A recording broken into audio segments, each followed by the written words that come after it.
여러분들은 예수님께서 예수님 자신을 표현했거나 아니면 예수님을 수식하는 말들이 있지 않습니까?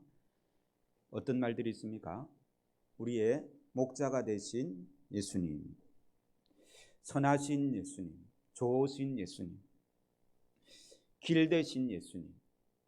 예수님은 요한복음에 보면 나는 양의 문이다 라고도 말씀하고 있습니다. 그러니까 양의 문이 되신 예수님이라고 부를 수도 있겠죠. 그 다음에 나는 참 포도나무요 너희는 뭐라고요? 가지다 라고도 말씀하셨잖아요. 그러니까 참 포도나무 되신 예수님이라고 이렇게 예수님을 수식하는 말들이 많이 있습니다. 그 말들 중에 어떤 이 표현들을 좋아합니까? 기도할 때에 주로 어떤 예수님을 부르고 찾습니까? 참 좋으신 예수님. 이 참 좋으신 예수님이라는 표현은요, 너무 주관적일 수가 있습니다. 내가 볼 때에 좋은 예수님이에요. 그래서 참 좋으신 예수님이라는 표현은 굉장히 좋은 표현이지만 그거는 이제 주관적이라서 어떤 이 대표기도 할 때나 어떤 다른 사람들과의 관계 속에서는 사용하면 조금 오해하기 쉬운 그런 표현일 수도 있습니다. 그러나 그 좋은 표현입니다. 예수님은 좋으신 분이잖아요. 그렇죠? 그 다음에 또 어떤 표현을 좋아하십니까? 사랑이 많으신 예수님. 예, 굉장히 좋은 표현이죠. 사랑이신 예수님. 이제 그러면서 이제 그 예수님을 찾고 그러한 예수님을 붙드는 것이지 않습니까? 그죠? 이 외로운 사람들은요, 나의 친구 되신 예수님이라고 그렇게 부를 수도 있습니다. 신랑이 없는 사람들은 어떤 예수님을 찾겠습니까? 나의 신랑 되신 예수님. 예수님께서 내가 신랑이다라고 말씀을 하셨기 때문에 그렇게 부를 수 있죠. 그런 예수님을 지칭하는 이 표현 중에 예수님의 본성과 예수님의 성품을 가장 적절하게 표현하는 표현이 빛이신 예수님이라는 표현입니다. 예수님은 어둠을 밝히는 빛이시다는 그러한 말씀인 것이죠. 예수님은 생명을 주시는 빛이십니다. 예수님은 진리로 인도하시는 빛이 되시는 것이죠. 오늘 본문 16절 마지막에 보면요, 빛이 비추었도다 라고 이렇게 말씀하고 있습니다. 바로 이 예수님이 드러나셨다, 예수님이 복음을 이제 전하기 시작하셨다, 그러한 의미로 뭐라고 빛이 비쳤다라고 이렇게 이 본문은 표현을 하고 있는 것이죠.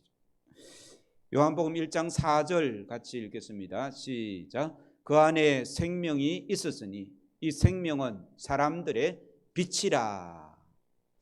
이 생명은 예수님을 말씀하거든요. 그러니까 이 생명은 뭐라고요? 사람들의 빛이다. 요한복음 8장 12절, 밑에 게 8장 12절인데 같이 읽겠습니다. 시작. 나는 세상의 빛이니 나를 따르는 자는 어둠에 다니지 아니하고 생명의 빛을 얻으리라. 나는 세상의 빛이다 라고 예수님께서 직접 말씀을 하셨습니다. 빛이라는 말씀은 단순히 이 전등과 같이 이런 물리적인 빛, 햇볕과 같은 그런 빛이라기보다는 예수님은 우리를 죽음에서 살리는 생명의 빛이다는 것입니다. 그래서 나를 따르는다는 어둠에 다니지 아니하고 생명의 빛을 얻으리라 라고 말씀하시는 것이죠. 예수님은 우리 영혼을 거듭나게 하시는 빛이 되시는 줄로 믿습니다. 예수님은 우리를 죽음에서 살리는 생명의 빛이심을 믿습니다. 그런데 오늘 본 말씀에 그 빛이 언제 어디서 비쳤는지를 살펴보면 굉장히 은혜가 됩니다. 먼저 그 빛이 어디서 비쳤습니까? 예수님께서 언제 비쳤습니까? 예수님의 사역의 때를 오늘 말씀의 소리가 찾아보면 은혜가 되더라는 말씀입니다. 우리 17절 말씀 같이 읽겠습니다. 시작. 이때부터 예수께서 비로소 전파하여 이르시되 회개하라 천국이 가까이 왔느니라 하시더라. 17절에 처음 보면 이때부터 예수께서 비로소라고 돼 있죠. 이때부터 비로소 예수님께서 이 천국 복음을 전하셨다라고 말을 하는 것을 보니까 이 성경 말씀, 오늘 본 말씀에서 이때부터 예수님이 사역을 시작하신 그 때를 굉장히 중요하게 여기셨다는 말씀입니다. 그래서 우리도 왜 예수님께서 하필이면 이때에 복음을 전파하기를 시작하셨을까라는 질문으로 이 오늘 본 말씀을 보면 은혜가 된다는 말씀입니다. 그런데 이때가 언제입니까? 이때부터 했는데 이때가 언제입니까? 오늘 본문 12절에 이때에 대해서 말씀하고 있습니다. 같이 읽겠습니다. 시작. 예수께서 요한이 잡히심을 들으시고 갈릴리로 물러가셨다가, 이때가 언젠가 하면 세례 요한, 우리 지난주에 세례를 받으신 예수님 배웠지 않습니까? 그죠? 그 세례를 받으시고 일정한 시간이 지났습니다. 세례를 받자마자 바로 복음을 전하신 것이 아니라 세례를 받고 난 후에 이제 이 세례 요한이 이 헤롯 왕한테 잡혀 죽는 것을 보시고, 잡혔음을 보시고, 잡혀서 감옥에 간 것을 보고, 그때에 어떻게 하셨다고요? 예수님은 복음을 천국 복음을 전하기를 시작하셨다는 말씀입니다. 그러니까 이 예수님이 요한이 잡혔음을 들으시고 복음을 이제 사역을 시작하셨다는 말씀입니다.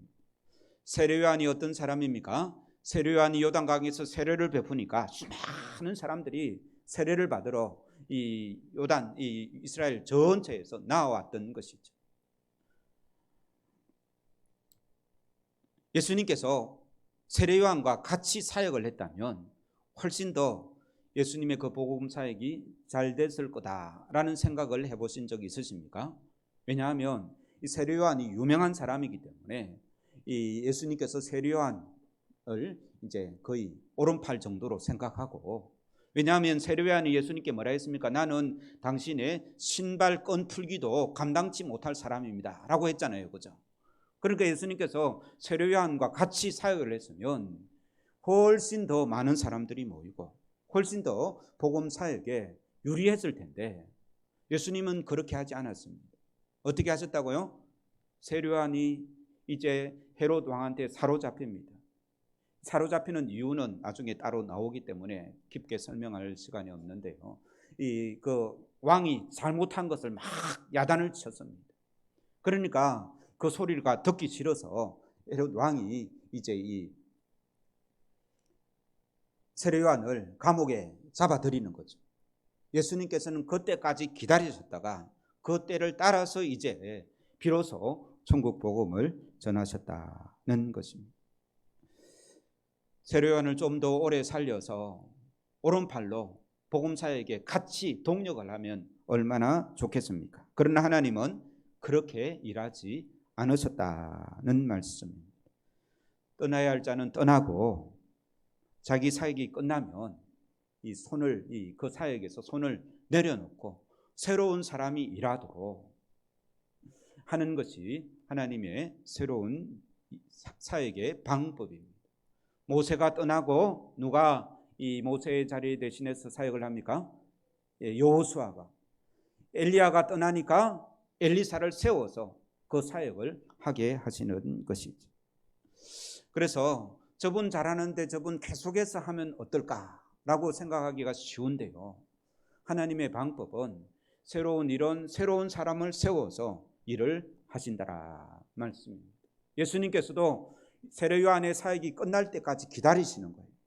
그리고 세례 요한의 사역이 이제 감옥에 잡혀 들어감으로 끝나니까 예수님께서 그때 사역을 시작하셨다는 말씀입니다. 그래서 우리 생각에는요, 잘하는 분들을 계속해서 좀 더 오래 살려서 좀 더 오래 사역하면 좋겠는데 하나님의 방법은 그렇지 않을 때가 참으로 많습니다. 우리 사도행전을 읽어보셨으면 알겠지만 사도행전에서 설교를 제일 잘하는 분이 누구인지 아십니까? 바울입니까? 이 바울도 굉장히 설교를 잘하시죠. 바울의 설교도 사도행전에 조금 기록되어져 있습니다. 그리고 베드로도 설교를 잘합니다. 베드로의 설교도 이 사도행전에 기록되어져 있습니다. 그런데 이 바울의 설교보다 또 베드로의 설교보다 더 길게 사도행전에 설교가 기록된 분의 설교가 한 명 있습니다. 누굴까요? 서대반 집사입니다. 서대반 집사가 설교했던 그 내용이 사도행전에 잘 나와, 그것도 누구보다 더 길게 나와 있습니다. 그런 설교 잘하는 이 서대반 집사를 하나님은 좀 오래 살려서 복음 전하는데 유용하게 사용했으면 좋겠는데, 그 서대반 집사는요, 그 설교 한 편 하고 바로 순교를 당합니다. 우리의 생각으로 보면 왜 그랬을까라고 이렇게 생각하기 쉬운데, 하나님은 각자에게 주신 사명이 있고 그 사명이 끝나고 나면 하나님은 데려가시고 또 다른 사람들을 세워서 하나님의 그 선교의 사역에 사용하시더라는 말씀입니다. 그런데 사도 요한은 이 서대반과 반대로 굉장히 오래 살았었습니다. 예수님의 이 12제자 중에 다른 11제자는 다 순교하고 매맞고 화형당하고 또 십자가에서 다 그렇게 순교를 했는데, 사도 요한만 오래 끝까지 늙어서 죽기까지 그렇게 살았었습니다. 그런 것을 볼 때 우리는 내가 오래 사느냐 오래 살지 못하느냐, 그것이 문제가 아니더라는 것입니다. 하나님의 관점에서 볼 때는 오래 사는 것보다 더 중요한 것은, 우리 사람들은 오래 사는 것을 좋아하지 않습니까? 그죠? 그러나 하나님의 관점은 오래 사는 것보다 자기 사역을 마쳤느냐 그렇지 않느냐가 더 중요하다는 것이죠. 세례요한은 자기 사역을 마쳤고 예수님은 이제 사역을 시작하셨다라는 내용의 오늘 본문이 말씀하고 있는 것이죠. 그래서 우리는 주님 안에 있는 자는 삶과 죽음이 그렇게 문제가 되지 않는다라는 사실을 늘 고백할 수 있는 은혜가 있기를 바랍니다. 내가 조금 더 살았으면 좋겠지만 주님께서는 나의 사역이 끝나면 언제 불러가실지 모른다는 사실을 우리가 늘 고백을 해야 되는 것이죠. 그래서 우리는 꼭 기억해야 되는 것은 나의 분명한 삶의 의미를 알아야 되는 거예요. 하나님께서 나에게 맡기신 그 사명을 분명하게 알아야 되는 거예요. 그래야지 내가 죽어도 또 오래 살아도 문제가 되지 않는 거예요. 분명한 삶의 의미 없이 하나님께서 나에게 맡기신 사역이 무엇인지 제대로 알지도 못하고 오래 살아봤자 소용없는 일이라는 것입니다. 그러나 내가 비록 오늘 밤에 죽더라도 하나님께서 나에게 맡기신 그 사명의 삶을 살다가 죽으면 그것이 복되고 의미 있고 하나님 앞에 참으로 큰 일이 되는 줄로 믿습니다. 그래서 내가 무엇을 위해 사는지, 무엇을 위해 죽는지 잘 모르시는 분 계십니까? 쉬운 방법이 있습니다. 무엇을 위해 우리가 살겠습니까? 내가 이 땅을 살아가는 이유가 무엇입니까?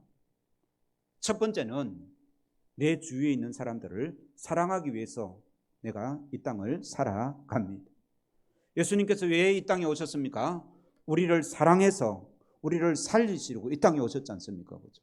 그러므로 하나님께서 나에게 주신 가장 1차적인 이 사명은 내 주위에 있는 사람을 어떻게 하는 거예요? 사랑하는 겁니다. 그 사명을 확인하고 나면 또 그 사명대로 살다 보면 내가 오래 사나 아니면 지금 죽으나 별반 문제가 되지 않는다는 것입니다. 부모님이 돌아가셨는데 이 자녀들 중에 유독 서럽게 우는 자녀들이 있지 않습니까? 그죠? 그 서럽게 우는 자녀는 평소에 부모님 살아계실 때 사랑했던 부모님을 부모님께 효도하고 사랑했던 자녀일까요? 아니면 효도도 제대로 못하고 부모님 염려시키고 고생만 시킨 자녀일까요? 예, 고생만 잘 아시네요. 사랑해야 되고 효도해야 되는데 자기 그 자녀된 사명을 제대로 감당하지 못했으니 우는 거예요. 그러나 부모 사님께 있을 때 참 잘하고 사랑하고 풍성한 사랑을 주면 부모님이 돌아가서도 어떻습니까? 그렇게 눈물 흘리지 않습니다. 왜냐하면 내 사명을 다했기 때문에 그렇습니다. 그래서 우리는 이 하나님의 때가 있는데 나를 일찍 불러가거나 아니면 좀 더 오래 살게 하거나 하는 이 때에 대해서 우리가 잘 알 필요가 있습니다. 하나님이 원하시는 것을 위해 하나님이 원하시는 때를 맞춰 사는 것이 신앙이라는 것입니다. 그 때를 이해하는 것이 믿음인 것이죠. 그래서 하나님의 때를 잘 분별하게 하옵소서. 예수님은 자기의 사역의 때를 분명히 알고 그 때에 사역을 시작하셨다는 말씀. 그래서 가까이 있는 사람들을 더 많이 사랑하시기 바랍니다. 그러면 우리가 이 땅에 오래 살거나 아니면 이 땅에서 오래 살지 못하고 일찍 하늘나라에 가거나 별 문제가 되지 않는다는 말씀이죠. 두 번째 오늘 말씀을 통해서 꼭 기억해야 되는 것은 바로 예수님께서 사역을 시작했던 장소입니다. 13절 말씀 읽겠습니다. 시작. 나사렛을 떠나 스불론과 납달리 지경 해변에 있는 가버나움에서 사시니. 예수님께서 원래 이 나사렛에서 사셨는데 나사렛을 떠나서 그 때에 맞춰서 어디로 오셨다고요? 예, 스불론과 납달리. 이 스불론과 납달리라고 말하면 좀 큰 지역을 말합니다. 경상남도 양산시 정도예요. 그럼 우리 교회는 어디 있습니까? 범어마을이라는 곳에 있지 않습니까? 그렇죠? 그것이 바로 가버나움 동네. 그런데 이 15절 16절도 읽겠습니다. 시작. 스불론 땅과 납달리 땅과 요단강 저편 해변 길과 이방의 갈릴리요 흑암에 앉은 백성이 큰 빛을 보았고 사망의 땅과 그늘에 앉은 자들에게 빛이 비치었도다 하였느니라. 그런데 이 스불론과 납달리 이 가브나움 이 땅이 어딘가 하면 이방의 갈릴리라라고 이렇게 표현을 하고 있습니다. 흑암에 앉은 백성이다라는 그런 표현도 있죠. 또 사망의 땅과 그늘에 앉은 자들에게 빛이 비추었다라고 말씀하고 있잖아요. 그러니까 예수님께서 스불론과 이 납달리 땅에서 가버나움 그 동네에서 이 천국 복음을 전하기 시작했는데 이 땅이 어떤 의미가 있는 땅이라고요? 이방 땅이라는 거예요. 그 다음에 흑암에 앉은 백성이 있는 땅이라는 말입니다. 사망의 땅과 그늘에 앉은 자들에게 빛이 먼저 비치게 되었다라는 말씀이 오늘 본 말씀의 요지입니다. 예수님께서 복음 사역을 시작하셨던 곳이 대도시인 수도인 예루살렘이 아니라 이 이사야 선지자가 예언했던 그 땅, 바로 화려하고 주목받는 양지가 아니라 어두운 땅에 빛이 비쳤더라라고 성경은 말씀하고 있습니다. 예루살렘은 성전이 있고요. 또 이 권세 있는 사람들, 잘 사는 사람들, 부자들이 사는 이 동네였었습니다. 우리나라로 치면 어디겠습니까? 서울이죠, 그죠?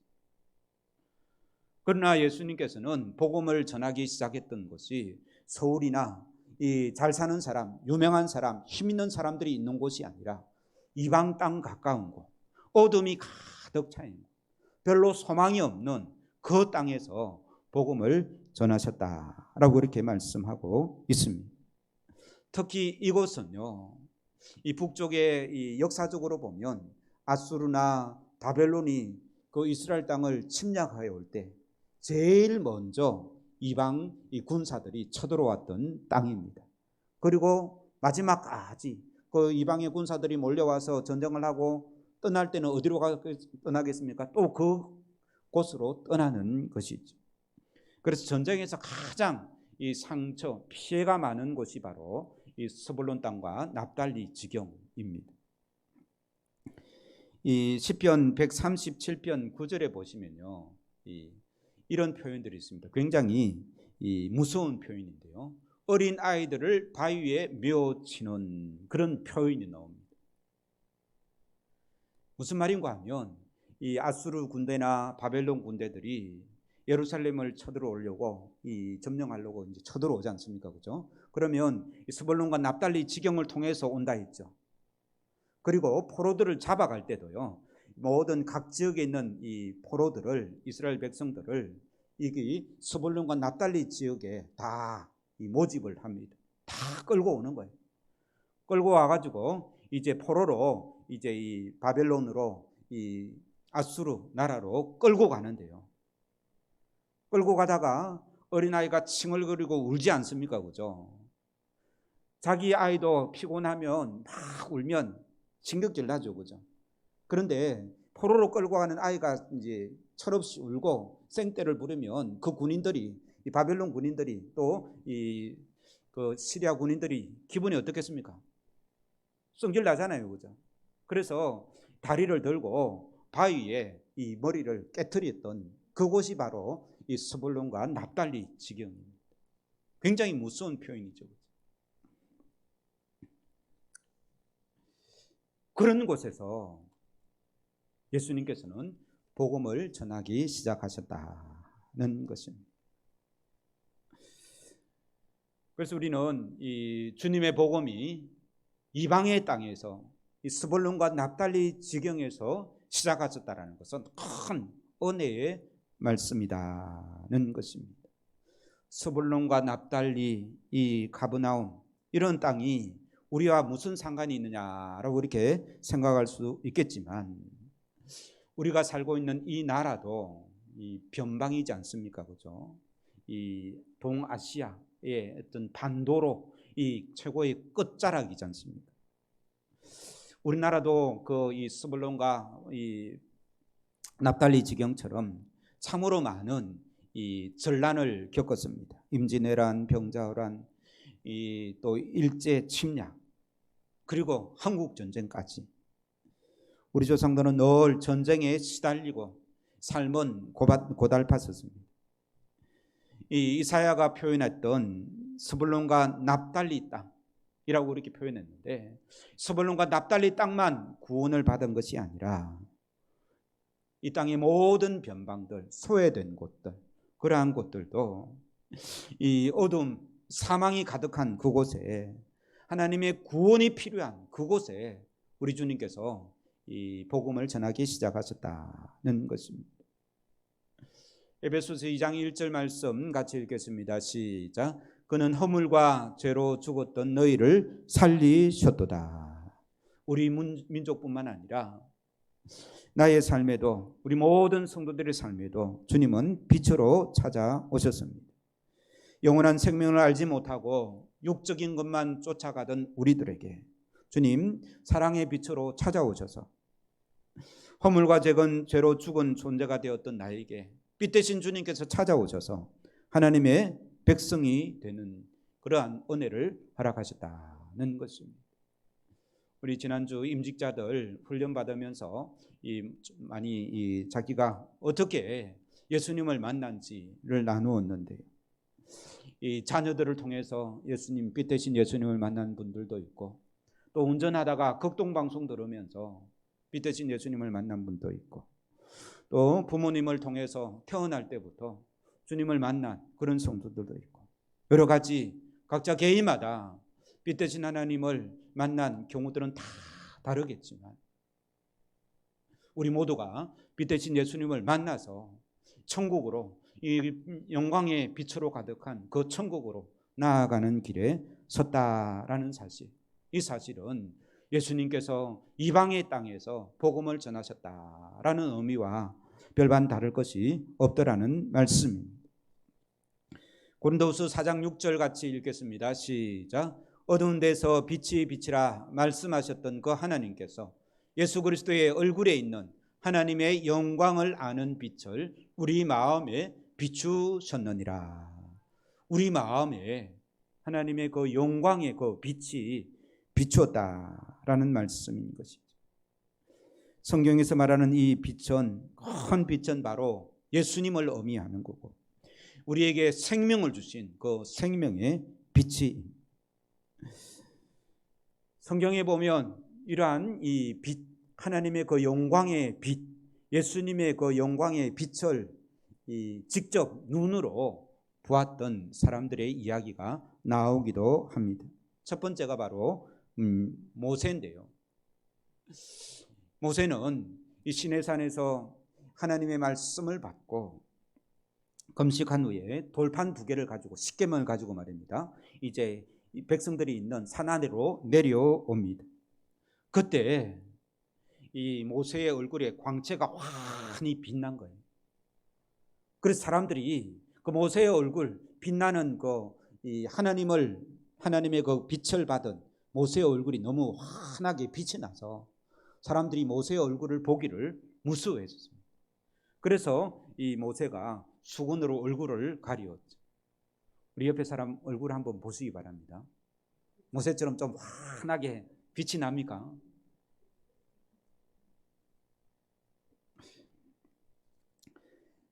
또 성경에 보면 사도 바울도 이 빛을 보았던 사람입니다. 그는 예수님을 믿는 사람들을 죽이려고 다메섹으로 달려가다가 그 길 위에서 강력한 하나님의 빛을 만났는 것이죠. 바울은 그 빛 속에서 예수님의 음성을 듣습니다. 이 강력한 빛에 의해 눈이 멀어서 3일 동안 사도 바울은 보지 못했던 것입니다. 신비한 빛이었고 우리가 상상할 수 없는 그런 밝은 빛이었던 것입니다. 오늘 설교 말씀을 듣는 모든 성도들의 마음에도 이 주님의 빛이 더욱더 강하게 비치기를 소원합니다. 빛이신 예수님이 우리의 마음과 영에 비춰지면 우리의 상한 마음, 우리의 분노하는 마음, 상처받은 마음, 미움이 가득한 마음, 그러한 마음들이 치유되고 자유함을 누리게 될 줄로 믿습니다. 이 빛에 비추이고 나면요, 이 우울한 감정에 있던 사람들이 기쁨이 넘쳐납니다. 이 빛에 비추면 이 죄로 달려가던 우리의 삶이 빛 대신 하나님으로 진리로 나아가게 되더라는 말씀입니다. 삶에 기쁨이 없고 힘이 없는 사람들은 이 예수님의 밝은 빛에 자기 자신을 드러내기만 하면 기쁨이 넘쳐나고 찬양이 넘쳐나고 왠지 삶이 참 기쁘고 즐겁고 감사가 넘쳐나더라는 말씀입니다.